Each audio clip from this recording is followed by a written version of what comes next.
If you happened to be among the millions of people who watched the NCAA tournament last night, you watched as Louisville Cardinals sophomore guard Kevin Ware broke his leg during an awkward fall after a routine move. An injury so gruesome it left players in tears and more than a few people I spoke with feeling sick to their stomach.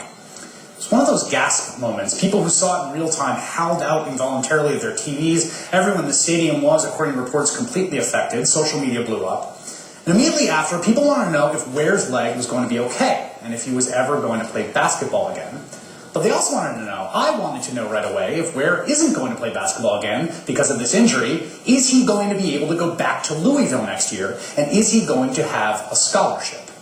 If Ware isn't going to have a scholarship, what's going to happen to him? And even if he does keep his scholarship, who is going to pay his medical bills? Is he covered for this? And most profoundly and urgently, why again isn't Kevin Ware being paid for his labor? That succession of logic is not an accident. In fact, the term student athlete, as Taylor Branch points out in his seminal piece in The Atlantic, was, quote, a formulation designed, as the sports economist Andrew Zimbalist has written, to help the NCAA in its fight against workmen's compensation insurance claims for injured football players. If a player was a student athlete, they were not, by definition, an employee, and ergo not qualified for workers' comp if they got injured on the field. Which means that NCAA players are, NCAA propaganda notwithstanding, essentially the uncompensated employees of the NCAA cartel. Players who literally, as we saw, risk their limbs on the court in order to produce a product that is immensely, immensely profitable. How profitable? In 2010, the NCAA reached a 14-year, $10.8 billion deal with CBS Sports and Turner Broadcasting, covering just March Madness. That's $770 million a year. What does that mean for the uncompensated worker in this scenario, the basketball player?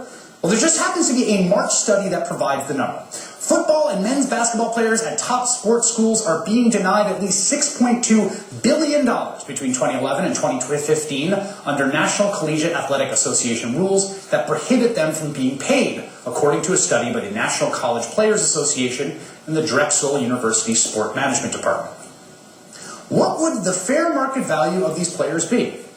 $1.06 million over 4 years for the average men's basketball player, not including his scholarship. The number is higher, $1.5 million for basketball players at bowl championship series schools. Amazingly, and amazingly ironically, the most valuable team in all of college basketball is none other than Kevin Ware's Louisville, where the study estimates players are being denied $6.5 million each year in uncompensated labor. Kevin Ware doesn't have $6.5 million. The Louisville's basketball program brought in $42.4 million in revenue during just the 2011-2012 academic year, according to numbers it reported to the U.S. Department of Education. Kevin Ware's immediate career and recovery will be paid for, but coverage in these situations is deliberately narrow, and there are plenty of examples of players who incur horrendous medical bills, in some cases because their injury is not bad enough to qualify for catastrophic injury insurance, which itself has a $90,000 deductible, according to the New York Times. Scholarships are renewed on an annual basis, so Louisville is under no obligation to renew Ware's scholarship, though it probably will for two reasons. It's a high-profile case, and they want Ware around because when he is able to play again. The good news, Kevin Ware emerged today from emergency surgery, which was successful according to Louisville, and he is expected to be discharged from Methodist Hospital tomorrow. The Louisville spokesman reported that doctors are expecting a full recovery. But for the University of Oklahoma basketball player Kyle Hardrick, it was a far different story. After a knee injury in 2009, his scholarship was not renewed, and the tuition bills mounted. Hardrick's mother told a congressional panel in 2011, "You believe your child will be taken care of on and off that court throughout their college career. My insurance does not cover all of Kyle's medical bills." All of that backstory, all of it, of the hundreds of student athletes whose unpaid labor and risk provides profits and revenue for an entire industry, is part of what made that moment with Kevin Ware so gruesome.